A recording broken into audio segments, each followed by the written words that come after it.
আমি মানুষের সঙ্গে কত সুদের টাকা জোর করে আদায় করে নিয়ে আসি, আমি ইন্তেকালের পরে আমার আল্লাহ আমার সঙ্গে কি ব্যবহার করবে রে বিবি? বিবি রে, দুনিয়ার রান্না গোস্ত যদি পাতিলের ভিতর থেকে যদি রক্ত হইতে পারে, আমার আল্লাহর আদালতে আমি কি জবাব দিব রে বিবি? আমি আর সুদ খাবো না, জীবনে কারোর থেকে জোর করে টাকা নিব না, বিবিরে কাউকে কষ্ট দিব না, হারাম জিনিস ভক্ষণ করবো না। বিবি রে, বিবি আমারে তওবা করে দে। এ মুসলমান শোনো, স্বামী স্ত্রী দুজনেই তওবা করলেন, আল্লাহর কাছে চোখের পানি ছেড়ে কাঁদে, আল্লাহ জীবনে ভুল করেছি, তুমি আমারে মাফ করে দাও। মাধবপুরের বাবারা শোনো, সিলেট বিভাগের মানুষেরা শোনো, দিলের কান্ডা লাগান শুনে নাও। এত বড় আজরাইল, এই সারা পৃথিবীর সব পানি যদি তার মাথায় ঢেলে দেয়া হয়, একটু পানি জমিনের ভিতরে পড়বে না, তাহলে সে কত বড় দানব, কত বড় দানব রে। এই আসমানের ভিতরে থাকবে তার মাথা, জমিনের ভিতরে থাকবে তার পা।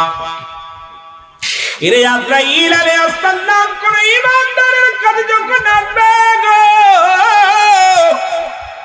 ইমানদারের ও মুসলমান, ইমানদারের রূহটা বাইর করবে আল্লাহ। সবচেয়ে বেশি ইমানদারের রূহটা বাইর হয় কান দিয়া, নাই নাক দিয়া, না হয় চোখ দিয়া, না হয় গাল দিয়া। কারণ ইমানদার এই মাথা দিয়া, কারণ ইমানদার তো এই মাথাটা নোয়াইছে আমার আল্লাহর দরবারে। পৃথিবীর অন্যর কাছে মাথা নত করে না, পৃথিবীর একমাত্র মাথা নোয়া দিছে ইমানদার হলো আল্লাহর দরবারে, এই মাথাটা ঝুঁকিয়ে দিছে। কারণ এই পৃথিবীতে যত মাখলুকাত আমার আল্লাহ তৈরি করেছে গো, সব মাখলুকাত শুধু হুকুম দিছে কুন আর ফায়াকুন, বাইর হয়ে গেছে মুসলমান। আসমান আমার আল্লাহ যেমনি বানাইছে এমনি তোমারে বানাই নাই, জমিনটা যেমনি বানাইছে এমনি তোমারে বানাই নাই, বাবারে গরু ছাগল যেমনি বানাইছে এমনি তোমারে বানাই নাই। আল্লাহর একদম নিকটতম যেখানে থাকে ফেরেশতারা রে, অসংখ্য ফেরেশতারা, যারা নূরের তৈরি, যারা মুসলমান পানি মাগুনের কিসের তৈরি? আগুনের তৈরি। এই জিন জাতিকেও আমার আল্লাহ এই আগুনের তৈরি জিনকেও বানাইছে আল্লাহ হুকুম দিয়া, ফেরেশতা নূরের তৈরি এদেরকে বানাইছে হুকুম দিয়া। আল্লাহ কয় বান্দা, সমস্ত মাখলুকাত আমি বানাইলাম আমার বান্দা বান্দির জন্য। এই পৃথিবীর যত মাখলুকাত আমি বানাইলাম সব কিছু গোলাম বানায়া দিলাম, এই মানব জাতির গোলামি করবেন। পশু পাখি যা আছে, মেষ মুসলমান, বাঘ বলেন, ভাল্লুক বলেন, সবকিছু মানুষের হুকুম মানে, মানুষের গোলামি করে। আর এই মানব জাতি আশরাফুল মাখলুকাত, এই মাখলুকাত গুলো আমি আল্লাহর গোলামি করবে। আমি হলাম স্রষ্টা আর সমস্ত জাতি হলো সৃষ্টি। এই সৃষ্টির জগতের সব কিছু আমার মুখাপেক্ষী, আর এই মানব জাতিকে আমি বানাইলাম এদেরকে বোঝানোর জন্য। আমি স্রষ্টার অস্তিত্বের জন্য জোরে জোরে চিল্লায় বলা যাবে না সুবহানাল্লাহ। আল্লাহ কয় বান্দা শুনে নাও, শুনে নাও, সব জাতি আমি যেমনি বানাইলাম এমনি আমি মানব জাতির বানাই নাই। এই মানব জাতির বানাইছি আমি আল্লাহ কুদরতি হাত দিয়া। বাবারা, বুল্লার বাবারা শুনে নাও, এই জন্য ইমানদারের মৃত্যুটা হয় মুখের মধ্যে। আজরাইল আলাইহিস সালাম পবিত্র জায়গা দিয়ে প্রবেশ করে, কারণ এই মুখ দিয়া, নাক দিয়া, চোখ দিয়া, এই মুসলমান কান দিয়া। এই জন্য ইমানদারের মৃত্যুটা আজরাইল প্রবেশ করে মুসলমান, গভীর মনোযোগ। আজরাইল আলাইহিস সালাম প্রবেশ করে ইমানদারের এই মুখমণ্ডল দিয়া রে মুসলমান। এর আজরাইল আর ইমানদারের সালাম দিবে, দাদু ভাইরা শোনো, সালাম দিবে, আসসালামু আলাইকুম ইমাম সাহেব হুজুর, আমি আজরাইল এসেছি আপনাকে নেওয়ার জন্য। সুবহানাল্লাহ বলেন। আমি আজরাইল এসেছি আপনাকে নেওয়ার জন্য। আজরাইল সালাম দিয়ে ব্যাপার বলে কোন জায়গা দিয়ে ঢুকবা? বলে আমি ঢুকবো আপনার চোখ দিয়া। কয় না না, আমার এই চোখ দিয়ে কোনোদিন সিনেমা দেখি নাই, আমার এই চোখ দিয়ে কোনোদিন আমি খারাপ কাজ দেখি নাই, আমার এই চোখ দিয়ে খোদার কোরআন পড়েছি, হাদিস পড়েছি, আমার চোখ দিয়ে হক্কানি আলেম উলামাদের চেহারা মুবারক দেখেছি, আল্লাহর ওলিদের চেহারা দেখেছি। এই চোখ দিয়ে আমি দেখে দেখে জান্নাতের বাগানে হেঁটে হেঁটে গেছি রে। এই চোখটা দিয়া কোনোদিন আমি মেলায় যাই না, এই চোখ দিয়ে কোনোদিন অন্যায় পথে তাকাই না, আমার চোখ দিয়ে তোমারে ঢুকতে দিতে পারি না রে আজরাইল, দাঁড়ায় যাও। আমার এই কান্দে আমি কোনোদিন কোনো খারাপ গান শুনি নাই, কোনোদিন বাজে মন্ত্র আর হারাম কথা শুনি নাই। এই কান্দে আমি খোদার কোরআন শুনেছি, আমি আযান শুনেছি, এই কান্দে আমি কালেমা শুনেছি, ওয়াজ নসিহত গুলো শুনেছি, কোরআনের বাণী পড়েছে আমি শুনেছি। আমার এই কান দিয়ে তোমারে আমি ঢুকতে দিতে পারি না। আজরাইল চলে যাবে কোথায়? বসল মুখ দিয়ে মুসলমান, মুখ বলবে আজরাইল দাঁড়াও, আমার এই মুখ দিয়ে তোমার আমি ঢুকতে দিতে পারি না।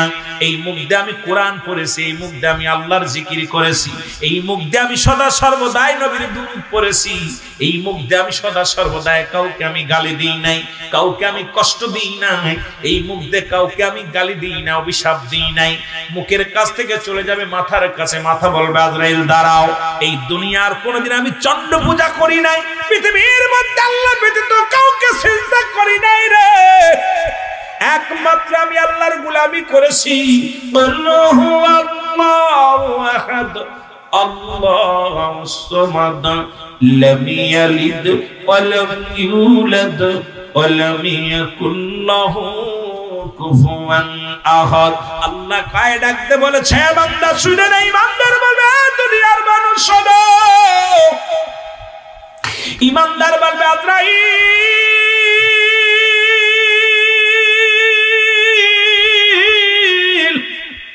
এরে আমি আল্লাহর বিধান মানি, আল্লাহ আমি দ্বিতীয় কাউরে সিজদা করি নাই, কারোর গোলামি করি নাই, একমাত্র তারই গোলামি করেছি।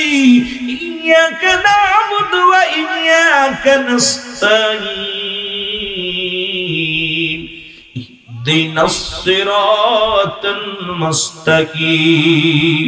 আমি সরল সঠিক পথে চলেছি। মুত্তাকিন মুসলমান, মুস্তাকিনদের মুসলমান শুনে নাও, ওই ইমানদারদের সঙ্গী বানাইছি।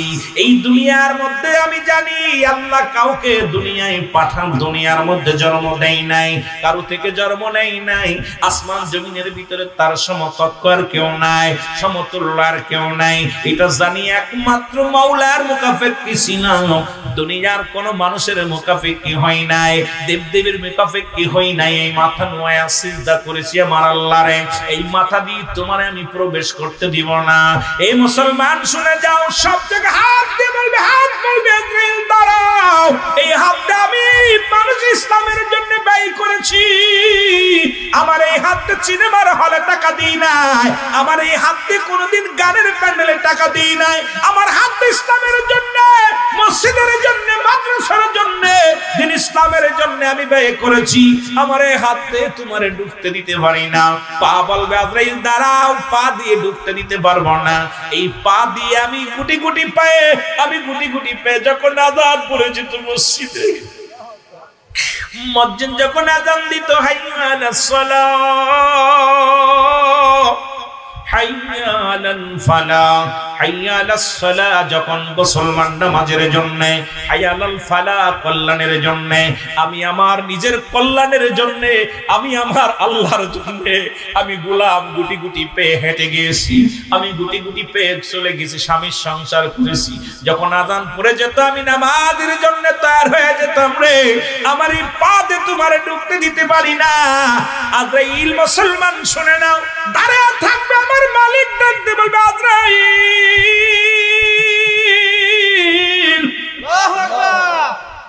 তুমি আমাকে রূহটা বাইর করার জন্য কখন সময় ছিল?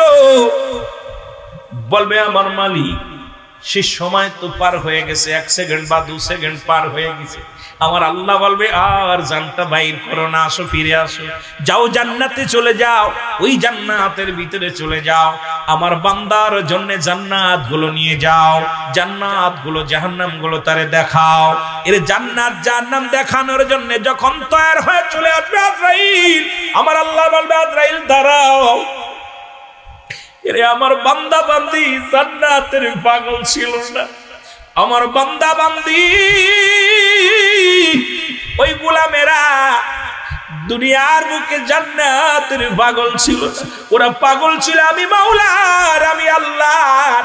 সুতরাং যাও যাও যাও আজরাইল যাও, ওই জান্নাতের গায়ের মধ্যে লেখো আল্লাহু আকবার, মাঝখানে লেখো লা ইলাহা ইল্লাল্লাহু মুহাম্মাদুর রাসূলুল্লাহ সাল্লাল্লাহু আলাইহি ওয়াসাল্লাম। জোরে জোরে চিল্লায়া বলা যাবে না আল্লাহু আকবার। উনি সুদের ব্যবসা করতেন, 1 টাকা দিলে 10 টাকা আদায় করতেন, এই রকম সুদের ব্যবসা করতেন। একদিন সুদের টাকা আদায় করতে যাইয়া এক গরিব সহায় কৃষকের বাড়ি গেলেন। যা পরে ডাক দে বলে আমাকে টাকা দাও, সুদের টাকা দাও, এত টাকা বৃদ্ধি হয়েছে, টাকাগুলো দিয়া দাও। হাবিবের মুসলমান শোনো, কৃষকের বিবি ডাক দে কয় ভাইজান আমার স্বামী তো বাড়ি নাই, আজ কয়টা দিন, একটা সপ্তাহ ঘরে বাতি জ্বলে না, একটা সপ্তাহ খানা খাইতে পারে না, আমার ছেলে মেয়েগুলো অনাহারে অভাবের মধ্যে আছে, অসহায়, আপনাকে কেমনে টাকা দিব? আমার স্বামী প্রতিদিন কাজে যায় কাজ পায় না, এই খালি হাতে ফিরে আসে, সন্তানদের আমি পানি গরম করে খাওয়াই, একটু পাথর জ্বালায়া রে এই পানিগুলো খাওয়াই, জব সামান্য একটু জব, এটা পানির সঙ্গে মিশাইয়া সন্তানদের খাওয়াই। এই সন্তানদের মুখের দিকে তাকাইলে আমি জনম দুঃখিনী মা সইতে পারি না। আজ কটা দিন ঘরে কোনো চাউল নাই। হাবিব কয় সুদের টাকা না দিলে তোমার আর সারণ নাই। রাগ করে যখন ঘরের ভিতরে গেলেন হাবিব, যা দেখে রান্না ঘরের ভিতরে একটা গরু বাছানে একটা ছাগলের মাথা গোস্ত বানানো। এই গোস্তটা ছাগলের গোস্তটা আকিকা, পাশের বাড়ি আকিকা হয়েছে, ওই আকিকার গোস্তগুলো গরিব মানুষের দিছে। মশলার অভাবে রান্না করতে পারে না, মুসলমান মরিচ নাই, লবণ নাই, ঝাল নাই, রান্না করবে কেমনে? রান্না করবে এমন কোন বস্তু নাই। মেয়েটা সন্তানদের রান্না করে দিবে সেই ব্যবস্থা করতে পারছে না। হাবিব এই গোস্তটাকে সিনা নিয়ে ডাকতে বলে মহিলা তুমি টাকা দিতে পারো না, ঘরের ভিতরে গোস্ত, তোমার বাড়িতে 5টা দিন আগুন জ্বলে না সেই কথা বলো, অথচ রান্না ঘরের ভিতরে গোস্ত রয়েছে, মিথ্যা বলেছো। বলে হুজুর এই গোস্তটা পাশের বাড়ি আকিকার গোস্ত আমাকে দিয়েছে, দান করেছে, আমার সন্তানেরা না খেয়ে আছে, এটা রান্না করবো, মরিচ ঝাল কিছু নাই, এটা পড়ে আছে অবস্থায়, আমি রান্না করব কেমনে? বসে আছি, আমার স্বামী যদি বাড়ি আসে, স্বামীর কাছ থেকে যদি কিছু হাদিয়া পায়, এটা দিয়ে লবণ মরিচ কিনিয়ে মশলা কিনিয়ে এটা রান্না করে দিব সন্তানদের। গোস্তটা হাত থেকে ছিনা নিয়ে বাড়ি গেলেন। এ বন্ধু, এ সুদ করে না, ঘুষ করে, হারাম করে না, শোন ভালো কইরা শোনো বাবা, আল্লাহ কখন কার দোয়া কবুল করে গো, এমনও তো হতে পারে। আজ 14ই অক্টোবর, ও মুসলমান শোনো, আজকে মাহফিল খানা 13তম বাৎসরিক মাহফিল। এই 13 বছরের মধ্যে যদি একজন করে ঈমান আনে, তাও তো 13 জন ঈমানদার হয়েছে। এ মুসলমান শোনো, কপাল ভাগ্য গুণে যদি কোনো ব্যক্তি ঈমানদার হয়ে যায়, এই মাহফিলের ওসিলায়, তাহলে মাহফিলটা সার্থক। যে কথা বলতেছিলাম, হাবিব গোস্তখানা সিনা নিয়ে বিবিরে যা বলে, বিবিরে এই গোস্তগুলো পাকাও, সুন্দর করে পাকাও, আমি গোসল করে আসি, গোসল করে এসে গোস্তগুলো খাবো। বিবি সুন্দরভাবে পাকাইলেন, গোস্তটা বুনলেন, বুনিয়া রেখে দিলেন। এদিকে হাবিব গোসল করে আসে, যখন খানা নিয়ে বসলেন, গোশের পাতিল যখন উঠলাইলেন, উঠায় দেখে রে এক টুকরা গোস্ত পাতিলের মধ্যে নাই, সমস্ত গোস্ত রক্ত হয়ে গেছে। জোরে জোরে চিল্লায় বলা যাবে না আল্লাহু আকবার? আর একটু জোরে জোরে চিল্লায় বল আল্লাহু আকবার। এ মুসলমান শোনো, শুনে নাও, হাবিব একটা চিৎকার মেরে বলে, বিবি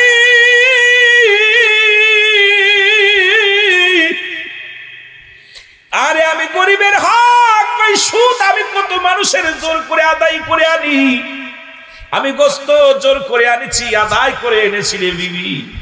সেই রান্না করা গোস্ত যদি রক্ত হয়ে যেতে পারে, এ জীবন জীবন নয়, যেমন একটা জীবন আনবে যে দেশে গেলে মানুষের বিচার হয়, যে দেশে গেলে মানুষের হিসাব হয়, যে দেশে গেলে মানুষ আর কোনোদিন ফিরে আসে না,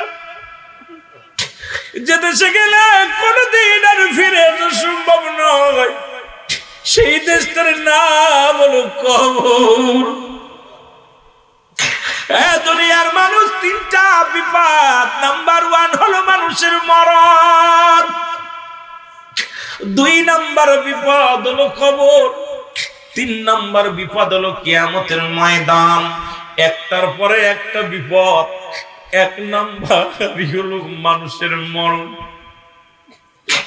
এই দুনিয়ার মধ্যে মরণের কথা বলতে গেলে মনটা মনে পড়ে যায় রে।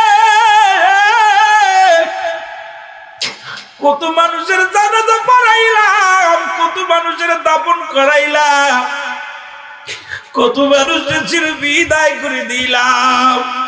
কোন দিন যেন আমার ডাক এসে যাবে রে। আল্লামা মুফতি আমজাদ আলী সাহেব একটা কিতাব লেখলেন, কিতাবের নাম বারে শরিয়া। এই কিতাবের মধ্যে লিখতে যা বললেন, দুনিয়ার মানুষ শোনো, সবচাইতে সহজ মৃত্যু যেটা, ওই ইমানদারের মৃত্যুটা হয় একটা খামির বানাইয়া আটা গুলাইয়া, মুসলমান আটা গুলাইয়া খামির বানাইয়া এর ভিতরে যদি একটা চুল পড়ে, চুলটা টানতে বাইর করলে যেমন খামারের ভিতরে থেকে খামিরের ভিতরে থেকে অনাসে বাইর হয়ে যায়, ইমানদারের মৃত্যুটা এমনি হয় রে মুসলমান। শুনে নাও এ ইমানদার বাবারা, শুনে নাও, আল্লামা মুফতি আমজাদ আলী সাহেবের কিতাব থেকে শুনে নাও। উনি বলতেছে, দুনিয়ার মানুষ শোনো, একটা সাধারণ মৃত্যু 70টা উটের গায়ের চামড়া জবাই না করিয়া উল্টো দিকে টান দিয়া লবণের মরিচ টাকা দিলে যতটুক যন্ত্রণা হয়, এর চাইতে 70 গুণ যন্ত্রণা হয় একটা সাধারণ মৃত্যু। এখন যারা মরণকালে পায়খানা করে দেয় রে, মরণকালে অনেকের মুসলমান চোখ দুটি বড় বড় হয়ে যায়। মসজিদের ইমাম সাহেব আছে, এই অনেক মুরব্বীরা আছে, কত মানুষের গোসল করাতে যেয়ে দেখছি পায়খানা করে দিছে, কত মানুষ প্রস্রাব করে দেয় রে, কত মানুষ মৃত্যুর সময় জিহ্বাটা গালের থেকে বাইর হয়ে গিয়ে তার ভিতরে ঢুকানো সম্ভব হয় নাই, চোখ দুটি বড় বড় হয়ে গেছে, এই চোখ বন্ধ করা যায় না, হাত বেঁকা হয়ে গেছে, পা বেঁকা হয়ে গেছে রে, সোজা করা সম্ভব হয় নাই রে মুসলমান। এইরকম কোন দিন যেন তোমার আমার ডাক এসে যাবে, ওই কবর দেশে যেতে হবে, ওই মরণের পেয়ালা পান করতে হবে, এর মধ্যে কোনো সন্দেহ নাই। জোরে জোরে চিল্লায় বলা যাবে না, ঠিক কিনা? এ দুনিয়ার মুসলমান,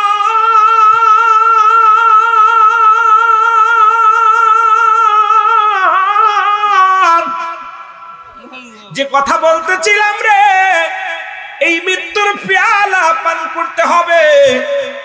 ইমানদারের মৃত্যুটা কেমনে হয়? সব মানুষের কাছে আজরাইল আইতো না।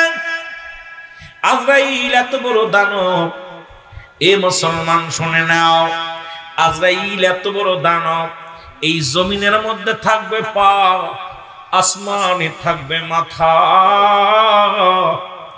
দুনিয়ার সব পানি যদি তার মাথায় ঢেলে দেয়া হয়, ভালো করে বোঝ বাবার, বল্লার বাবারা শোন, এ বল্লার বাবারা শোন, এ আমার ব্রাহ্মণবাড়িয়ার বাজাররা, হবিগঞ্জের বাবারা শোনো। ঈসা নবী তাকা তাকে রে, একজন যুবক বয়া বয়া কান্দে। দেখলেন প্রথম দিন বয়া কান্দে, দ্বিতীয় দিন বয়া কান্দে, তৃতীয় দিন বয়া কান্দে। 3টা দিন ঈসা নবী ঈসা আলাইহিস সালাম ওই গোরস্থানে গেলেন। 3টা দিনই যুবক কবর পাশে দাঁড়ায়া দাঁড়ায়া কান্দে। ঈসা আলাইহিস সালাম চিন্তা করলেন, যুবকটা কেন কান্দে, একটু দেখে আসি। যায়া দেখে রে ঈসা নবী ঈসা নবী যায়া দেখে যুবক কান্দার বলে, আল্লাহ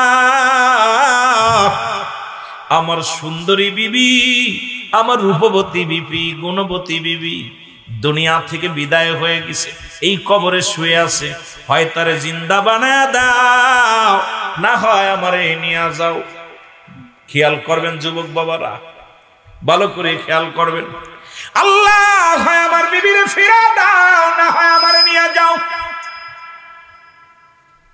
ঈসা নবী দাঁড়ায় দাঁড়ায় শুনতে লাগলেন। ঈসা নবী ডাকতে বলে, যুবক তুমি এখানে দাঁড়ায় কান্দো কেন? বলে, হুজুর আজ থেকে 3 দিন আগে আমার বউটা মারা গেছে, আমার বিবি মারা গেছে। আজ 3টা দিন বয়া বয়া কান্দি, কারণ বিবিরে ছাড়া আমি ঘুমাইতে পারি না, বিবিরে ছাড়া আমার ভালো লাগে না, বিবিরে ছাড়া খানা খাইতে পারি না। বাবা খেয়াল করবেন, বিবিরে ছাড়া কোনো কিছুই মজা লাগে না, এই জন্য কান্দি। হয় আমার আল্লাহ আমারে নিয়ে যাক, না হয় আমার বিবিরে ফেরায় দিক। ঘরে আমি জীবন যাপন, আমার ঘরে মন লাগে না, রাত্রে আমি ঘুমাইতে পারি না। ঈসা নবী ডাকতে বলে, যুবক তুমি ফিরে যাও, সবারই চলে যেতে হবে। আমি ঈসা তোমাকে বললাম চলে যাও, গোরস্থান থেকে বাড়ি যাও। বলে, হুজুর যতক্ষণ পর্যন্ত আল্লাহ আমার 2টা ফয়সালা না দিবে, হয় আমার বিবিকে উঠায় দিবে, না হয় আমারে নিয়ে যাবে, না হইলে আমি এখান থেকে যাব না। ঈসা নবী কয়, যুবক রে, তোর কান্না দেখে আমার বড্ড মায়া লাগে, তোর বিবির কবর কোনটা? বলে, হুজুর ওইটা।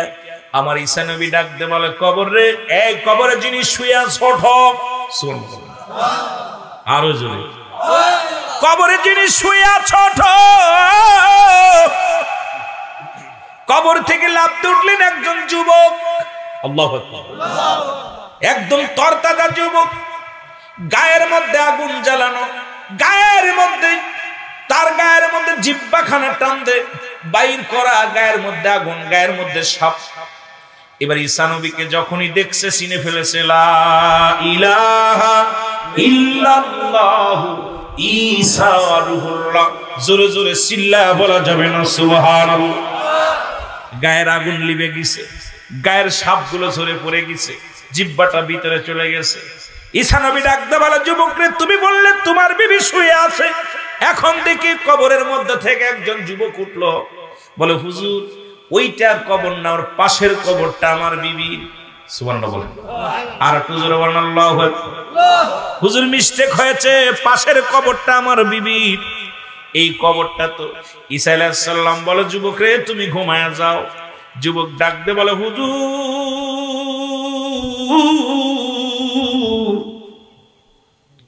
বিগত কয়েকটা বছর আমি ঘুমাইছি কবরে, এই কবরে আযাব আমি সইতে পারি না, সকাল আর সন্ধ্যা নাই রে।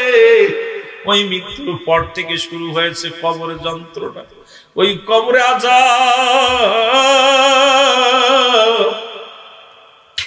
কবরে মৃত্যুর পর থেকে শুরু হয়েছে কবরের যন্ত্রণা। আমি যুবক, ইয়া আল্লাহর নবী, আমি ইসলাম অবমাননা করেছি, আমি দুনিয়ার মধ্যে ভুল করেছি, ভুল করার কারণে আমি আপনার দ্বীনের দাওয়াত পেয়েছিলাম কিন্তু গ্রহণ করি নাই। আপনি ইলা বলেছিলেন, লা ইলাহা ইল্লাল্লাহ, এক আল্লাহ ছাড়া কোনো মাবুদ নাই, এটা আমি স্বীকার করেছিলাম কিন্তু মানতে পারি নাই, সঠিক পথে চলতে পারি নাই। আজকে আপনাকে দেখে আমার জাহান্নামের আগুনে হারাম হয়ে গেছে, আমি মানে নিছি। যুবক বলে, আল্লাহর নবী সাল্লাল্লাহু আলাইহি সাল্লাম ডাকতে বলে, যুবক রে, তুমি ঘুমায়া যাও। সঙ্গে সঙ্গে উনি ঘুমায়া গেলেন। এবার মুসলমান শোনো, ও মুসলমান শুনে নাও। যুবক এবার আল্লাহর নবী ঈসা ডাক দিলেন, পাশের কবরটা ওঠো। ওখান থেকে এক সুন্দরী মহিলা উঠে আসলেন। এত সুন্দর, দুনিয়ার জিন্দেগিতে যত সুন্দরী ছিলেন তার চাইতে সুন্দরী, কারণ ওই মহিলাটা দুনিয়ার মধ্যে ইমানদার ছিল, দুনিয়ার মধ্যে ইমান নিয়ে মৃত্যুবরণ করেছে। ইমান নিয়ে মরণের কারণে আমার আল্লাহ মৃত্যুর পরে তারে জান্নাত দিছে, আর তার চেহারা দ্বিগুণ বাড়ায়া দিছে, রূপ যৌবন বাড়ায়া দিছে। যুবকরে ডাকতে বলে, যুবক এটা কি তোমার বিবি? বলে, জি হুজুর, এটা আমার বিবি। বলে, যাও এখানে নিয়ে ওরকে নিয়ে চলে যাও, সংসার করো। বিবিকে পায়া অত্যন্ত খুশি হয়ে গেলেন, বাড়ি চলে গেলেন যুবক। বাবারা শুনে নেন বনি ইসরাইলের কাহিনী, শুনে নেন ওই জামানার নবীদের কাহিনী।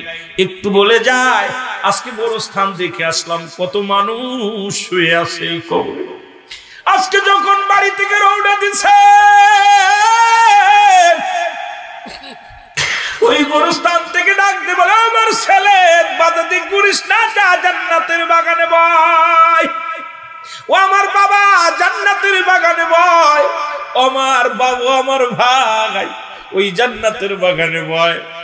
আমাদের মতো কোন দিন যেন বিদায় হয়ে যাবি, এই যেখানে আলো নাই বাতি নাই, যেখানে কেউ নাই, এই জায়গাটা হবে একমাত্র তোর ঠিকানা। আমরা বড় কষ্টে আছি রে, তোরা আজ আমাদের জন্য একটু দোয়া কর। আজকে কবরবাসীদের জন্য আজকে বড় ঈদের দিন, বড় আনন্দের দিন।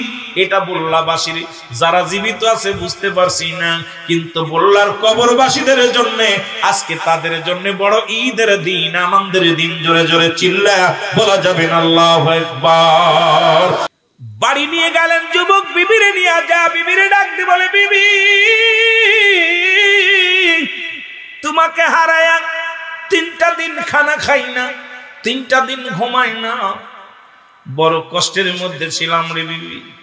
বিবির একটু ঘুমায়নি, বিবির উরতের পরে মাথা দিয়ে যুবক ঘুমায় গেলেন। ওই রাস্তা দিয়ে যাইতেছিলেন, ওই দেশের যিনি প্রধানমন্ত্রী, যিনি রাজা, ওনার ছেলে মুসলমান, শুনে নাও, একমাত্র রাজকুমার। দেখে ওই মেয়েটাকে দেখে পাগল হয়ে গেলেন। ঘোড়ায় চড়ে যাইতেছিলেন, ঘোড়া থেকে দেখে এক সুন্দরী মেয়ে। রাজকুমার চিন্তা করে, জীবনে তো কত রাস্তা দিয়ে গেলাম, এত সুন্দর রূপসী আমি জীবনে দেখি নাই। এই মহল্লার মধ্যে এত সুন্দরী মেয়ে কই থেকে আসলো? গুটি গুটি পায়ে গেলেন, যায় দেখেন একটা যুবকের মাথা উরতের পরে দিয়ে ঘুম পাড়ায়। যুবতী দেখিয়া রাজকুমারের প্রেমে পাগল হয়ে গেল। রাজকুমার কয়, যুবতী রে, আমি তোমারে চাই, তুমি কি আমারে চাও? রাজকুমারের চা দেখিয়া যুবতী লাফ মেরে স্বামীকে মাটির ভিতরে শুয়াইয়া, মাটিতে শুয়াইয়া রাজকুমারের সঙ্গে রওনা হয়ে গেলেন। এদিকে যুবকের ঘুম ভাঙলেন, ঘুম ভাঙিয়া দেখে বিবি নাই। ঘরের মধ্যে আশেপাশে তালাশ করতে লাগলেন, কোথাও বিবির পায় না। বিবির জন্য বড় পাগল। ও মুসলমান শুনে নাও, বিবির জন্য বড় পাগল। এবার বিবিকে খুঁজে পায় না। এবার রাজকুমার ঘরের মধ্যে এসে চিন্তা করে, বিবি গেল কই? যার জন্য আমি ঘুমাই নাই, যার জন্য আমি খাই নাই, যার জন্য আমি দিশেহারা, আমার বিবি আমার রেখে কোথায় গেল? এসে দেখে ঘোড়ার ছাপ, বাড়ির মধ্যে ঘোড়ার পায়ের ছাপ। চিন্তা করে, নিশ্চিত কোন ঘোড়া আলা, ঘোড়া দাবড়াইয়া আমার বাড়িতে এসে বিবিরে নিয়ে গেছে। এই ঘোড়ার ছাপ দেখতে দেখতে, পায়ের ছাপ দেখতে দেখতে চলে গেলেন রাজকুমারের বাড়ি। যা যা দেখে রে বিবি অন্ধের মহলে আনন্দে মেতে আছে। রাজকুমারের সাথে মদ, রাজকুমারের সাথে নাচ, রাজকুমারের সাথে ড্যান্সে, রাজকুমারের সাথে আনন্দ ফুর্তিতে মেতে আছে। দূর থেকে ডাকতে বলে, এ বিবি, আমি তোমার স্বামী, আমারে থুয়া তুমি রাজমহলে এসেছো। আমি তোমার জন্য কি না করেছি, তোমার জন্য আমি পাগল ছিলাম, তোমার জন্য আমি উম্মাদ পাগল ছিলাম। আজকে তুমি আমার রেখে চলে আসছো। বিবি রে, যখন বিবি বলে ডাক দিছে, বিবি কয়, কে তুমি? তোমারে তো আমি চিনি না। আল্লাহু আকবার বল। সুন্দরী বিবি বলে, তুমি কে আমারে বিবি বলে ডাক দাও? রাজপ্রহরীরা এসে ডাকতে বলে, রাজপ্রহরীরা এসে বলে, এই যুবক, তুমি কাকে বিবি বলে ডাক দাও? এ তো রাজার রক্ষিতা, সুতরাং তুমি তারে ডাক দাও। রাজা ডাক দিয়ে রাজকুমার কয়, তুই যুবক, তুমি বিবি বলে কারে দাবি করো? বলে, উনি আমার বিবি। ডাকতে বলে, মেয়েরে, তুমি কি তোমার স্বামী? বলে, না, আমি ওনারে চিনি না, চিনি না। এবার বললেন, মুসলমান শোনো, যেহেতু আমার এ মুসলমান শোনো। এবার রাজকুমার কি বললেন, যখন ওই মেয়েটাকে বিবি বলে দাবি করার কারণে তরবারি নিয়ে যুবকটাকে এক তরবারি দিয়া কতল করে দিলেন। ঈমান হারা হয়ে কবরে চলে গেলেন। মুসলমান শুনে নেন, শুনে নেন, ইহা দ্বারা বনি ইসরাইলের লোকদের বুঝাইয়া দিলেন, হযরত ঈসা আলাইহিস সালাম বুঝাইয়া দিলেন, দুনিয়ার মানুষ শোনো, এই দুনিয়াটা হলো সুন্দরী পুজুরি, যারা দুনিয়ার পিছে লাগবে এরা ঈমান নিয়ে কবরে যাইতে পারবে না। ওই সুন্দরী মহিলার সাথে প্রমাণ করে দিলেন, যারা এই দুনিয়াটার প্রেমে পড়ে যাবে, নামাজ ছেড়ে দিবে, যারা ঘুষের মধ্যে জড়িত হবে, যারা সুদের মধ্যে জড়িত হবে, এগুলো সুন্দরী রূপবতী মহিলার সঙ্গে তুলনা করেছে। ওই মুসলমান এই দুনিয়ার জিন্দেগি যারা ধরে ফেলবে, দুনিয়া যারা মুখাফিক্কি হয়ে যাবে, এই দুনিয়া থেকে ঈমান হারা হয়ে তারা কবরে যাবে। ইয়া দ্বারা হযরত ঈসা আলাইহিস সালাম বুঝায় দিলেন তার বংশের লোকেদের, ও মানুষ তোমরা দুনিয়া ছেড়ে দাও, দুনিয়াটা একটা সুন্দরী মহিলা, ওই দুনিয়াটা একটা সুন্দরী রূপবতী মহিলা, এটা ছেড়ে দিয়ে যদি দুনিয়ার জিন্দেগির মধ্যে আমার মাওলাকে তালাশ করে, আমার মাওলার প্রেমে যদি তোমরা প্রেম করে যদি দুনিয়া থেকে বিদায় নিতে পারো, তোমার জন্য প্রস্তুতি করা আছে। ও ইদ্দাতুনিল মুমিনিন,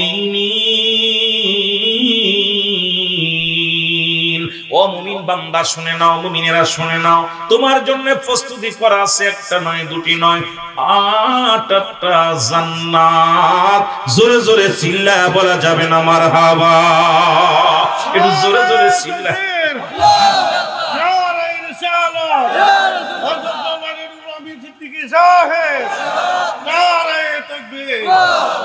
এ দুনিয়ার মুসলমান শুনে নাও, আজকে আমি হাদারা বুঝাইতেছিলাম, আমি ছোট্ট একটা ঘটনা বললাম বনি ইসরাইলের, ঈসা আলাইহিস সালামের ইতিহাসটা আমি তুলে ধরলাম। কবরের কথা বলতে যাইয়া এই দুনিয়া শেষ হয়ে যাবে, দুনিয়ার পিছে যারা থাকবে এই দুনিয়া আপনাকে গিরাজ করে ফেলবে, এই দুনিয়া আপনাকে শেষ করে দিবে। হে বৎস হুঁশিয়ার হয়ে যাও, হে বৎস হুঁশিয়ার হয়ে যাও, কারণ পরবর্তী সময় তোমার আমার জন্য কি নিয়ামত বয়ে আনতেছে কেউ বলতে পারি না, বলতে পারি। দুনিয়ার মুসলমান গভীর মনোযোগ, এ জীবন নয়, এমন একটা জীবন আসবে যে দেশে গেলে মানুষের বিচার হয়, যে দেশে গেলে মানুষের হিসাব হয়, সেই দেশটার নাম হলো কবর। যদি বলেন ঠিক বাবা, খুব খেয়াল রাখবেন, কুল্লু নাফসিন যায়কাতুল মাউত, প্রতিটা প্রাণীর মৃত্যু স্বাদ গ্রহণ করতে হবে কি হবে না? জোরে বলেন হবে কি হবে না? রাসূল বলেন লা ইয়ামুত, মেরকাত সূরা মেরকাতের 10ম খণ্ড 722 নম্বর পৃষ্ঠা, তাফসীরুল বায়ান 5ম খণ্ড 524 নম্বর পৃষ্ঠা। নবী বলেন লা ইয়ামুত, তাদের মৃত্যু নাই। আল্লাহর মাহবুব বান্দা হতে চাই কি চাই না? জোরে বলেন চাই কি চাই না? এ দুনিয়ার মুসলমান দিলের কান্ডা লাগা শুই না,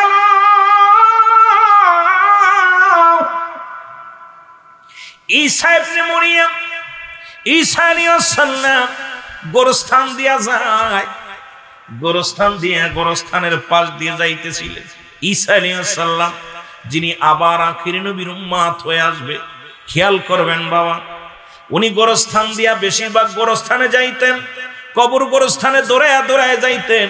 যখনই সময় পাতেন তখনই গোরস্থানে যাইয়া কবরবাসীদেরকে তাকায় তাকায় দেখতেন, আল্লাহ এই দুনিয়া থেকে চলে যেতে হবে, মানুষের একমাত্র শেষ ঠিকানা আল্লাহ, এই কবর হলো একমাত্র ঠিকানা। মদিনাওয়ালার খাতিরে তাহলে বলতে পারবো, নাই তো বলা সম্ভব না। সবাই আমরা খেয়াল করব, এখান থেকে কিছু নিয়ে যাওয়ার। যেটা বলেন ঠিক কিনা? নবীজির মুখটা মলিন। সাহাবী কয়বার বললেন? 3 বার। কয়বার বললেন? 3 বার। নবীজির মুখটা মলিন। নবীজি বললেন, সাহাবী তুমি এরপরে কি দেখলা? 3 বারের মাথায় নবীজি বললেন, তারপরে কি দেখলা? সাহাবী বলতে, ইয়া রাসূলুল্লাহ, দেখলাম গায়ের মধ্যে কালেমা লেখা আছে, কিন্তু তারা ময়লা খাচ্ছে ঠুকায়া, পায়খানা খাচ্ছে ঠুকায়া। নাউজুবিল্লাহ বলেন না। আজকে তার প্রমাণ দেখলাম। আজ কয়টা দিন হিন্দু মন্দিরে আমার দেশের অনেক টুপিওয়ালা, দাড়িওয়ালা, কালেমার লেবাস তাদের গায়ের মধ্যে। ভালো করে খেয়াল করবেন, ওয়াজ কিন্তু খেয়াল করা লাগবে। আগেই বলছি নিতে হবে এখান থেকে। আমার নবীর কথাগুলো আজ থেকে কত বছর আগে বলে গেছেন নবীজি, আমার বলে গেছেন। আর এখন আমরা চোখ দিয়ে দেখলাম যে আমার দেশের অনেক দাড়িওয়ালা, টুপিওয়ালা আলেম বলতেছে আমার জীবন ধন্য যে মন্দিরে আসতে পেরে, আমার জীবন ধন্য দুর্গা মায়ের কাছে কিছু চাইতে পেরে। এর চাইতে কলঙ্ক, এর চাইতে দুঃখ আর থাকতে পারে না। জোরে বলেন ঠিক কি? এরা সুন্নিয়াতকে গালি দেয়, এদের ইসলামী সঙ্গীত পরিবেশন করতেছে হিন্দুদের মজলিসে যায়, ঠিক কি না? আপনারা দেখছেন না, দোয়া করতেছে নামাজ পড়ে পাগড়ি বেঁধে। আমার দেশের কিছু শায়েখ, কিছু নামদারি পীর সাহেবের মুরিদেরা তারা করতেছে কি, দোয়া করতেছে মন্দিরের সামনে দাঁড়ায়া দাঁড়ায়া, মন্দিরের জন্য আশীর্বাদ নিয়ে এসেছে, দোয়া করতেছে। এই যে আমি ওই হাদিসটা আমি খেয়াল করলাম যে রাসূল কত বছর আগে বলে গেছেন, যে আমি দেখতেছি নবীজি বলতেছে তুমি দেখলা কি? কয় হুজুর গায়ে লেখা আছে কালেমা, কিন্তু তারা খাচ্ছে কি? ময়লা। খাচ্ছে কি? ময়লা। আজকে আমরা দেখতে পাইলাম তাদের মাথায় টুপি, তাদের গায়ে পাঞ্জাবি, মুখের মধ্যে দাড়ি, লম্বা দাড়ি, টুপি, পাগড়ি সব আছে। তারা করতেছে কি না? সবচেয়ে নাফরমানি কাজ, আল্লাহর সঙ্গে শরীক করতেছে, দেবদেবীর পূজার সঙ্গে তারা মিলিত হয়ে গেছে। ইয়া দ্বারা প্রমাণ হয় নবীজির কথাগুলো সম্পূর্ণ সত্য ছিল, মিথ্যা তো ছিলই না। আর এই জামানার সেই জালিমগুলো বর্তমান যুগে তারা প্রকাশ পেয়ে গেছে। সুতরাং ইসলাম এখন তসনসের জন্য ষড়যন্ত্র করতেছে। সুন্নি ভাইয়েরা সজাগ থাকতে হবে। শাহজালালের সৈনিকেরা, শাহপরানের সৈনিকেরা আবার জীবন দিতে হতে পারে ইসলামের জন্য। জোরে বলেন ঠিক কিনা? কথা বোঝেন? আমার কথা বোঝেন? কথাগুলো ওয়াজ কিন্তু আমি এটা নিয়ে আলোচনা করলে 1 ঘন্টা করতে পারতাম। আমি কিন্তু সংক্ষেপে আপনাদের কথাগুলো বুঝাই দিয়ে যাচ্ছি। এরপরে নবীজি দোয়া করলেন। নবীজি দোয়া করলেন, মক্কার দিকে ফিরে 2 রাকাত নামাজ পড়ে দোয়া করলেন। মদিনার দিকে ফিরে নবীজি 2 রাকাত নামাজ পড়ে দোয়া করলেন। ইয়ামেনের দিকে ফিরে নবীজি 2 রাকাত নামাজ পড়লেন। সাহাবীরা বলেন, ইয়া রাসূলুল্লাহ, আপনি 3 দিক ফিরে দোয়া করলেন, দিক তো 4টা। আপনি তো ওই নজবাসীদের দিকে দোয়া করলেন না। রাসূল আকরাম সাল্লাল্লাহু আলাইহি সাল্লাম মুখটা মলিন করে দিলেন। আলেমরা খেয়াল করেন, আমরা এখন বক্তা আছি বাংলাদেশে, হাজার হাজার বক্তা। আমরা মিষ্টি কথা বলে শুধু টাকা কামাইতেছি আর খাইতেছি। হক কথাগুলো আমাদের বলতে হবে। আজকে সুন্নিয়াতকে যারা কটাক্ষ করে, আজকে যারা ইসলাম ইসলাম বলে গলা ফাটায়, যারা আজকে আমরা পীর সাহেব গদি নিয়ে বসে আছি, চেয়ারের জন্য বড় ব্যস্ত আছি, আমাদেরকে আগে অতীত জানতে হবে। রাসূলের ইতিহাসগুলো থেকে আমাদের শিক্ষা নেওয়া লাগবে। জোরে বলেন ঠিক কি? হুজুর আকরাম সাল্লাল্লাহু আলাইহি সাল্লাম 3 দিক ফিরে দোয়া করলেন। সাহাবীরা বলেন, ইয়া রাসূলুল্লাহ, আপনি 3 দিক ফিরে দোয়া করলেন, নজবাসীদের দিকে তো দোয়া করলেন না। নবীজি চোখের পানিগুলো ছেড়ে দিয়ে বললেন, ও আমার সাহাবীরা, আমি দেখতেছি অচিরেই, আমি দেখতেছি অচিরেই আমার সামনে। নবীজি ঠিক এইভাবে বলতেছে, আমি দেখতেছি অচিরেই এই নজবাসীদের থেকে শয়তানের শিং বাইর হবে। কিসের শিং? কথা বলেন, কিসের শিং? শয়তানের শিং বাইর হবে। তারা ইসলামকে তছনছ করবে। আজকে যারা পাগড়ি মাথায় দিয়ে যারা মন্দির পাহারা দিচ্ছে, এরা কি শয়তানের শিং না? কথা বলেন, কথা বলেন। যারা মন্দিরে যে সঙ্গীত পরিবেশন করতে, ইসলামী সঙ্গীত, এরা কি ইসলামের দুশ্মন না শত্রু না বন্ধু? জোরে বলেন, শত্রু না বন্ধু? এরপরে যায় মন্দিরে যায় বলতেছে, আমরা আশীর্বাদ নিতে এসেছি। মা দুর্গাকে যারা পাহারা দিতেছে, মুনাজাত করতেছে, ইহা দ্বারা প্রমাণ হলো ইসলাম রূপে কিছু জানোয়ার পৃথিবীর মধ্যে আগমন করেছে, যারা ইসলামকে কলুষিত করতে চায়। রাসূলুল্লাহর উপর আঘাত আনতেছে, ইসলামের উপর আঘাত আনতেছে, কোরআনের উপর আঘাত আনতেছে। ইহা দ্বারা প্রমাণ হয় এই দুশমনের রাসূল অল বাংলাদেশে মাথা সারা দিছে, অল পৃথিবীতে মাথা সারা দিছে। জোরে বলেন ঠিক কিনা? নবীজির কথা আমার কথা। আমি 2টা বিষয়ের উপরে কথা বলছি, কিন্তু খেয়াল করবেন, আমি ওয়াজ যেটা করব এটা আপনাদের খেয়াল করতে হবে। আমাকে আনছেন 2টা বক্তার অভাব নাই। আপনার এলাকায় অনেক আলেম আছে, আমার মতো গুনাহগারকে দূর থেকে আনছেন 2টা কথা শোনার জন্য। যে রুল আমিনকে আনছি 2টা কথা শুনবো। এখন আমি আয়া আপনাদেরকে এমন কোনো কথা বলবো না যা দ্বারা ফিতনা সৃষ্টি হবে। আমার কথাগুলো খেয়াল করবেন। শেষ জামানা, মুসিবাতের জামানা, গজবের জামানা, পাপের জামানা। নবীজি বলছে বাল্লুহা কিলাফ, এই শেষ জামানার মানুষগুলো দুনিয়ামুখী হয়ে যাবে। কথাগুলো খেয়াল করবেন, কি হয়ে যাবে? দুনিয়ামুখী। কি বলেন পীর সাহেব, কি বলেন মৌলবী, কি বলেন মুন্সি, কি বলেন আলেম, কি বলেন জালেম, সবাই দুনিয়ামুখী। আমাকে এখন 10,000 টাকা বেশি দিলে আমি আরেকটা মাহফিলে চলে যাব, আরেকটা মাহফিলে কবে এটা বাদ। কারণ যখনই আমাকে 10,000 বেশি দিব, ভাইজান আমার আব্বা মরে গেছে, দাদি মারা গেছে, নানি মারা গেছে, আমি আরেকটা জায়গায়। অথচ দেখেন মাহফিল কাইটা দিয়ে আরেকটা জায়গা চলে গেছে। এই হলো আমাদের। এই মাইক ঠিক মতো চালাবেন, ভাই রাগায়েন না। মাহফিলে কথা বলতে গেলে এমনি লোক কম, আমাকে এইগুলো মানুষ ভরতে হবে ডায়াসটা, সুতরাং মাইকটা বাড়ায় রাখবেন। তা আমি যেটা বলতেছিলাম, নবীজি বলছে বাল্লুহা কিলাফ, দুনিয়াটা হলো পচা দুর্গন্ধ মরি, মানুষের চরিত্র হলো কুকুরের চরিত্র। কুকুর যেমন দুনিয়ায় সম্পদ পায়, আপনার মরি পাইলে খুশি হয়। কুকুর যদি আপনাদের এই বল্লা গ্রামের মধ্যে যদি একটা গরু মরে থাকে, একটা কুকুর যদি আগে ধরতে পারে, ও তার জাইতে ভাইদের ভাগ দেবে না, ও খাইয়ে দেয় পেট ভরে বসে থাকবে। যখন আরেকটা কারণ বলেন দি ওর পেটে কি একটা গরু ধরবে? কথা বলেন, ধরবে? ও কাউকে ভাগ দিবে না। ঠিক আমার দেশে আজকে ইসলামী দল যতগুলো আছে মুখে মুখে বলতেছে ঐক্য, কিন্তু তারা ভিতরে অনেক ফাটল ধরে আছে, তাদের ভিতরে ঐক্য নাই, কারণ তারা কাউকে ভাগ দিতে চায় না। যতদিন পর্যন্ত সমস্ত ইসলামী সংগঠনগুলো, ওলি আল্লাহগুলো, এই খানকার পীর আর মাঠের পীর, সমস্ত পীর মাশায়েখ যতদিন পর্যন্ত ঐক্যবদ্ধ না হবে, মুসলমানদের জুতার বাড়ি মাফ হবে না। যারা বলেন ঠিক কিনা? ঐক্য হতে হবে। ওই কুকুরের মতো চরিত্র যে আমি আসছি আমিই খাবো আর কাউকে দিব না, এই চরিত্রটা পরিবর্তন করতে হবে। আমার কথা, কার লাম্বা টুপি, কার গোল টুপি, কার চোর টুপি দেখার আমার সময় নাই। আমি চাই সকল ঐক্যবদ্ধ হয়ে ময়দানে নামতে হবে, শাহজালালের সৈনিক হয়ে, শাহপরানের সৈনিক হয়ে, গাউসে পাকের সৈনিক হয়ে, শাহজালালের সংগঠনের এই সংগঠন যে শাহজালাল ইয়ামিনী সংগঠন, যিনি নদী পার হয়েছিল যাই নামাজে, যার নৌকা লেগেছিল না, যার কোনো জাহাজ লেগেছিল না, শুধু আল্লাহ আল্লাহ রাসূলকে প্রেমিক বানাইয়া তাকে তার নামে সাঁতার দিয়ে নদী পার হয়েছিল যাই নামাজে, এই রকম তাদের সৈনিকেরা আমাদেরকে জাগতে হবে। যারা বলেন ঠিক কিনা? কথা কি বোঝেন? কথা কি ক্লিয়ার? কথা কন, কথা কি ক্লিয়ার? এখন আপনি মানা না মানা আপনার ব্যাপার। বলছি ওই যে বাল্লাহুয়া কেলাফ, এত ওয়াজ করে লাভ নাই। 4 ঘন্টা 5 ঘন্টা ওয়াজ করে কি হবে? হয়তো আপনি সুর দিয়ে ভাবভঙ্গি দিয়ে কিছু কথা বলবো, ঘন্টা কাটাবো, খালি টাইম কাটাবো, টাইম পাস করবো, কিন্তু আমাকে হক কথাগুলো বলতে হবে, অল্প সময়ের মধ্যে সীমিত বুঝাইতে হবে মানুষকে, যেই কথাগুলো আমাদেরকে বিস্তার করতে হবে, মানুষের ভিতরে প্রকাশ করাইতে হবে। যেই শেখ জামানার মানুষগুলো আমার রাসূলের দুশমনের রাসূল, দাড়ি টুপি জুব্বা পাগড়ি সব আছে, কিন্তু তাদের ভিতরে ইসলাম নামের বস্তু, নবী নামের বস্তুটা নাই। জোরে বলেন ঠিক কিনা?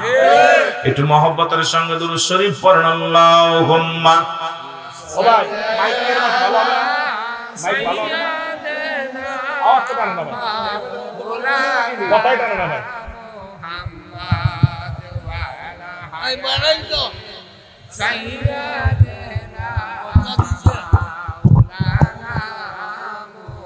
আমার জীবন, আমার মরণ, আমার জিন্দেগি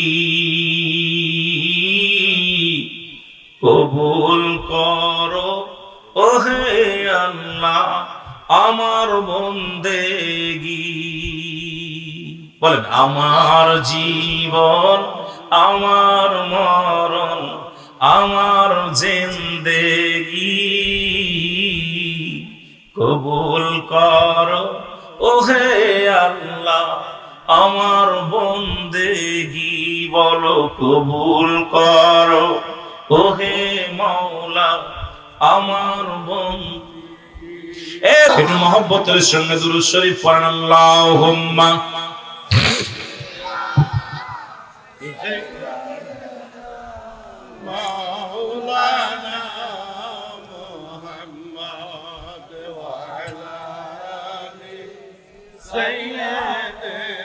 তুমি ভাবছো কি রে মন, কবর তোমার আপন হবে, আপন কোন জন তোমার, কবর যে তোর আপন হবে, আপন কোন জন। তুমি ভাবছো কি রে মন, কবর তোমার আপন হবে, আপন কোন জন তোমার, কবর তোমার আপন হবে, আপন কোন জন। যে ঘরেতে নাই রে বাতি, নাই রে জীবন সাথী, সেই ঘরেতে আমল লইয়া যাইও রে তখন। তুমি ভাবছো কি রে মন, কবর তোমার আপন হবে, আপন কোন জন তোমার, কবর তোমার আপন হবে, আপন কোন জন।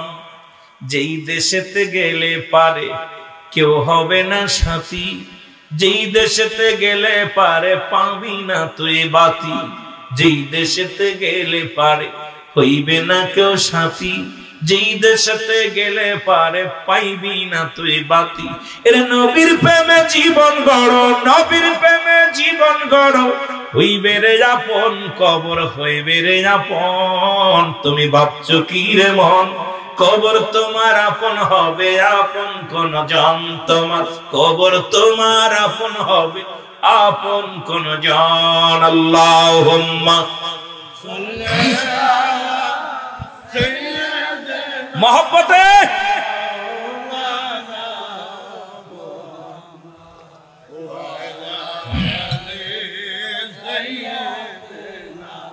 মারহাবা মারহাবা মোহব্বতে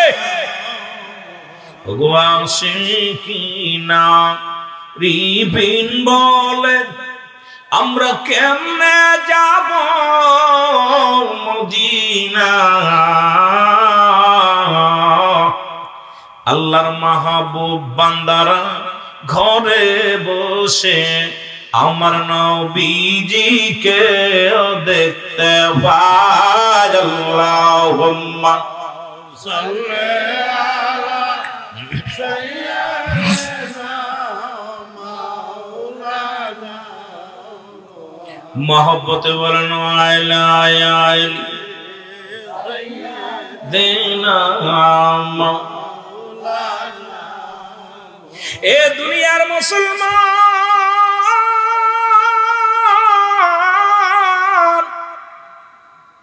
10 মিনিট পরে কি হবে, আগামী সকালে আমার কি হবে। এই জন্য হে বৎস হুঁশিয়ার, পূর্ববর্তী সময় তোমার জন্য কি নিয়ামত বই আনতেছে তুমি নিজেও জানো না। সতর্ক থাকো, সদা সর্বদাই মাওলার জিকির করো, মাওলার জিকিরের মধ্যে থাকো, আল্লাহর ধ্যানে থাকো, রাসূলের প্রেমে থাকো, তাহলে দুনিয়া আখিরাত দুইটাই তোমরা কামিয়াব করতে পারবা। জোরে জোরে চিল্লায় বলেন ঠিক কি না। লা ইলাহা আর জোরে লা ইলাহা আলা ইলাহা মুহাম্মদ বাইজান মগর মনের বেদনা আইরে বুঝাইলে কেউ বোঝে না, আইরে শোনাইলে কেউ শোনে না, বলো শুনাইলে অগশনের শাহে মদিনা লা ইলাহা আরো জোরে বলেন লা ইলাহা আলা ইলাহা ইল্লাল্লাহ মুহাম্মদ বাসির বেদনা আল্লাহ যাইতে চাই আমরা মদিনা, বল বল্লা বাসির বাসনা আমরা যেতে চাই সোনার মদিনা। ওগো দেখবা নবী নূর মুহাম্মদ, বলো দেখবা নবী নূর মুহাম্মদ, যাবে সবই বেদনা লা ইলাহা হায় হায় জোরে লা ইলাহা মোহব্বত লা ইলাহা আলা ইলাহা ইল্লাল্লাহ মুহাম্মদ সাল্লাল্লাহু আলাইহি ওয়াসাল্লাম। এ দুনিয়ার মানুষ শুনে নাও গো, যখনই মানুষ ফিরে আসবে কবরের কত চিন্তা করে, মরণের কত চিন্তা করে। যেমন পৃথিবীর মধ্যে আমাকে 2টা সাবজেক্ট দিয়েছে, ওইদিকেই লক্ষ্য রেখে আলোচনা করা লাগবে। এই পৃথিবীর মধ্যে একজন সুদখোর নাম হলো মুসলমান হাবিব। নাম জোরে বলেন কি? হাবিব। কথা মনে খেয়াল রাখবেন মুসলমান, আর একটু জোরে জোরে চিল্লায় বলা যাবেন আল্লাহু আকবার। মুহাব্বতের সঙ্গে দুরূদ শরীফ পড়েন আল্লাহুম্মা সাইয়্যিদানা মাওলানা বাবারে, যেভাবে চোখের পানিগুলো ছেড়ে দেন এই পানিগুলো বিফলে যাবে না। মাছের চোখের মতো, মাছের চোখের মতো একটু পানি যার বান্দার কবরের ভয়ে, জাহান্নামের ভয়ে, যে বান্দার চোখ দিয়ে গড়ায় পড়বে আল্লাহ পাক তার জাহান্নামের আগুন হারাম করে দিবে। এটা কান্দার জায়গা, মাহফিল আনন্দের জায়গা না। আমরা মাহফিলে রং তামাশা দিতে পারি, মানুষকে হাসাইতে পারি, মানুষকে রং দিতে পারি, ঢং দিতে পারি। এগুলো দিলে কি হবে? মানুষের আত্মার খোরাক মিটবে না। এগুলো পাবে রুহের খোরাক, পাবে শয়তানের খোরাক। কিন্তু আমরা জান্নাতের বাগানে আসবো, চোখের পানিটা ফেলার চেষ্টা করবেন। আল্লাহ, আমার মনে হয় শেষ মাহফিল, আর জীবনে বসতে পারবো না, জীবনে আর কোনোদিন হয়তো আর রাত সকাল হবে না। আমার হয়তো সকালবেলা গোরস্থানে ডাক এসে যাবে, 3.5 হাত মাটি খুঁড়ে আমাকে দাফনের জন্য ব্যস্ত হয়ে যাবে। কারণ আসার সিরিয়াল আছে, যাওয়ার কোনো সিরিয়াল নেই। দেখা যায় সন্তানের লাশ বাবার কাঁধে, বাবার লাশ সন্তানের কাঁধে, দাদার লাশ নাতির কাঁধে, নাতির লাশ দাদার কাঁধে। কত মানুষ বাবা জিন্দা রয়েছে, সন্তানকে কবরে দিয়া দিছে, সন্তানকে কবর দিয়া দিছে। এ বাবা, এইরকম মৃত্যু কতজনের কখন হয়ে যায়, কে কখন মরবে, আসার সিরিয়াল আছে, যাওয়ার কোন সিরিয়াল আছে? কথা বলেন আছে? যে কোনো মুহূর্তে চলে যেতে পারে। এই জন্য যখন কোনো মাহফিলে যাবেন, চোখে পানির চিন্তা করবেন বের করার জন্য, যে আল্লাহ তুমি আমার মাফ করে দাও। তুমি মাফ না করলে আমার যাওয়ার জায়গা নাই, তুমি না মাফ করলে আমি কোথায় যাব? কোথায় তো যাওয়ার জায়গা নাই। তোমার কাছে দরখাস্ত করেছি, কার কাছে করব? তুমি হাকিমের হাকিম, তুমি ডাক্তারের ডাক্তার, তুমি সব কিছুর মালিক। তুমি যদি ক্ষমা না করো, তুমি যদি মাফ না করো, আমারে কে করবে? আমার তো মাফ করার জায়গা নাই। এই জন্য মাহফিলে বসে কাঁদবেন। এই মাহফিলটা যখন বাড়ি থেকে রওনা দিচ্ছেন, প্রতিটা কদমে কদমে সগীরা গুনাহ আল্লাহ মাফ করে দিছে। কি গুনাহ মাফ হয়েছে? জোরে বলেন না, কি গুনাহ? সগীরা গুনাহ মাফ। শুধু জান্নাতের বাগানে আসার জন্য সগীরা গুনাহ আমার আল্লাহ মাফ করে দিছে। আমরা তো শুধু সগীরা গুনাহ করি নাই, পদে পদে করছি কবিরা গুনাহ। না জেনে কত গুনাহ করেছি, নামাজ ছেড়ে দিছি, মিথ্যা বলেছি। এই গুনাহগুলো যদি মাফ পাইতে হয়, আল্লামা কুতুবী রাহমাতুল্লাহ বয়ান করে, কোন বান্দা যখন জান্নাতের বাগান সংবাদ শুনতে পাবে, আর ওই জান্নাতের বাগানখানা আঁকড়ে ধরবে, আঁকড়ে ধরে খাস তওবা করে আল্লাহ বলে ডাক দিবে, ও আল্লাহ আমি অপরাধী, আমি অপরাধী। এইটা বলার সঙ্গে সঙ্গেই আল্লাহ গো আমার শেষ ফরিয়াদ, আমার আল্লাহ বান্দার আসমানের নিচে জমিনের উপরে যত গুনাহ করেছে সব গুনাহগুলো আমার আল্লাহ মাফ করে দিবে। জোরে বলেন সুবহানাল্লাহ। এরে আমি পাপী অপরাধী, মাওলা তোমার দয়া চাই। বলেন আমি পাপী,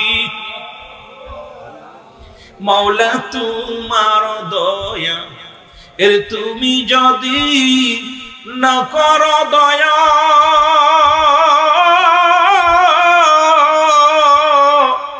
তোমার বান্দা বান্দির হবে কি উপায়?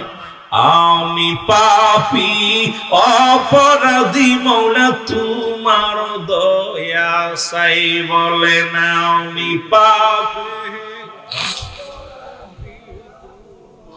আরো জোরে বলেন আমি পাপী অপরাধী, মাওলা তোমার দয়া।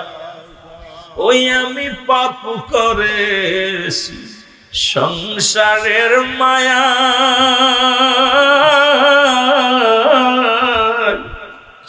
পাপ করেছি ও গো আল্লাহ জীবনের বেলায়। এখন আমি তোমার দয়া বিনে আল্লাহ, এখন আমি তোমার দয়া বিনে হবে না কোনো উপায়। আমি পাপী অপরাধী, মাওলা তোমার দয়া চাই। বলেন আমি পাপী, একটু মহব্বতে বলেন আমি পাপী অপরাধী, মাওলা তোমার দয়া। ওই আমি যাব কোন দিন ইবাদত সেরে,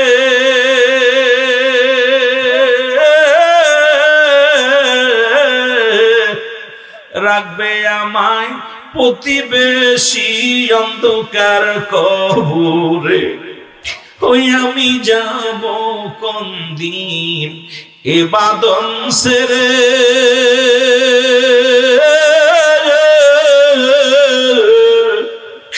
রাখবে ধরে প্রতিবেশী অন্ধকার কবরে। সেদিন ওই গহীন কবর কে দিবে মোর, সেদিন গহীন কবর কে দিবে মোর, আমার সেই দিন পাহারা। আমি পাপী অপরাধী, মাওলা তোমার দয়া চাই।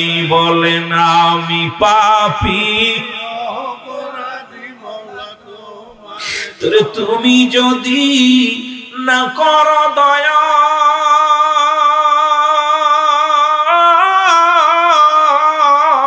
আল্লাহ তুমি যদি না করো দয়া, আমার হবে কি উপায়? আল্লাহ তুমি যদি না করো দয়া আমার হবে কি উপায় আমি পাপ। আল্লাহ আরো জোরে বলেন আমি পাপ অপরাধী মওলা তোমার দয়া। এ দুনিয়ার মুসলমান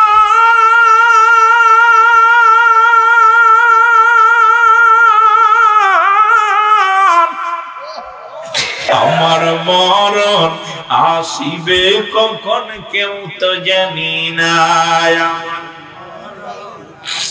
আল্লাহ আজরাইল একদম আপনার আমার শিরার কাছে নিকটের কাছে অত্যন্ত নিকটে একটা আওয়াজ দিয়ে বলেন আমার মরণ আসিবে কখন কেউ তো জানি না। আমার মরণ আসিবে এই আমি চলে যাব আমায় তোমরা ভুইলা যাইও না। আমি চলে যাব আমায় তোমরা ভুইলা যাইও না। আমার মরণ আসিবে কখন কেউ তো জানি না। আমার মরণ টাকা পয়সা দালান কোটা যাহা করেছি সব কিছু ফেলাইয়া যাচ্ছি একাই চলেছি রে আমি। সব কিছু ফেলাইয়া যাচ্ছি একাই চলেছি। আমি যাবার কালে ভেবে দেখি আমার কেউ নাই। আমি যাবার বেলায় ভেবে